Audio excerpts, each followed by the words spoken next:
How do we judge whether changes, planned or unplanned, improve the health of an estuary?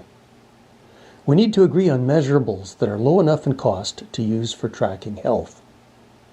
But what is health for an estuary? Roy Brooke, one of our keynote speakers, suggested an accounting framework. Not everyone agreed. That's that local governments in Canada, whether they like it, whether they don't like it, they have to adopt modern, structured asset management systems. And the central organizing principle of this is the idea of sustainable service delivery. So that means that if I'm the director of finance, engineering, public works, I don't care, nor do I need to care so much if the service is coming from a hard engineered asset or if it's coming from a wetland or a forest or anything else. What I care about is whether or not that service is cost effective and reliable. So to the extent that we're all at a policy level recognizing a policy recognition that engineered and natural assets have equivalent worth, and this isn't some moral statement, this is just a statement of fact, filtering down through changes to the development cost charge bylaws, subdivision bylaws, all the way into operations and maintenance strategies, such that you now have the town managing through costed O&M plans, operations and maintenance plans, their natural assets, much as they would a bridge or anything else, in the following sense. They are managing the assets to preserve their integrity, and based on that integrity, the services that they provide.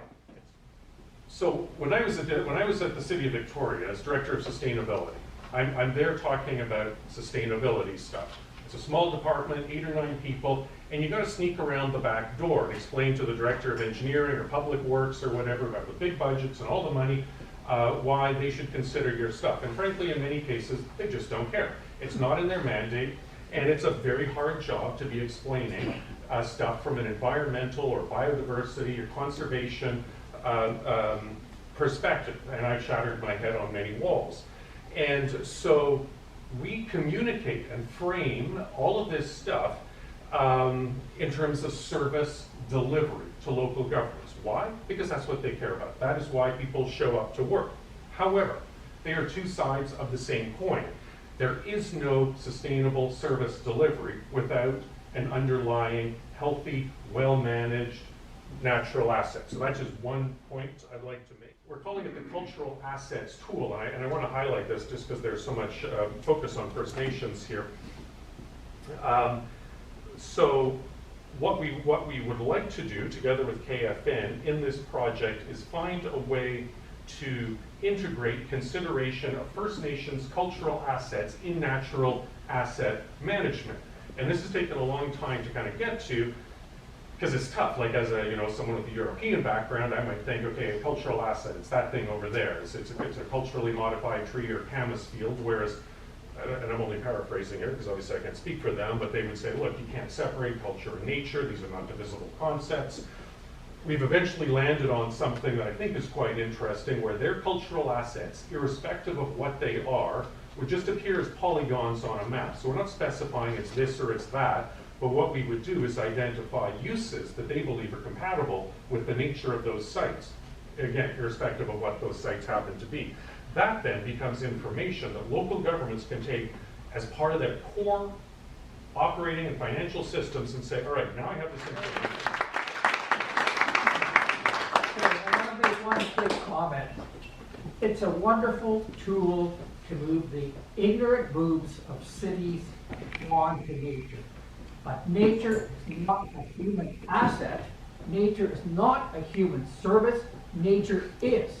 It needs a vote. If you're gonna, I know it's a wedge to get movement happening here, but this is not the future of the Cowichan estuary, and it's not the future with climate change. You are not going to regulate nature. We're not going to write laws. Nature is going to regulate us. And if we do not accept the fact that nature is and has inherent rights, we're doomed. So, tool, yes, it's great the progress is being made, but we have to move beyond that. We have to move beyond that. If we don't, we're in. I think it's an excellent point. One level, I don't disagree with anything you're saying.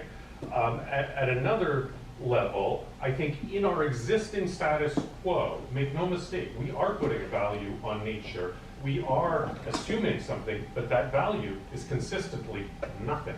We are consistently not understanding what it does, what services it provides, what those values might be. And so, you know, we come to a development decision, to boil it down to that, and we say, there's this mini mall here, that's going to provide us this many services. What's this thing over here? It looks like a marsh. What does it do?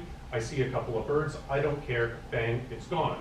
And so this is not to solve all the world's problems, but it is to integrate an understanding of nature's functions into our work, because we're doing it anyway, we're just doing it entirely in ignorance.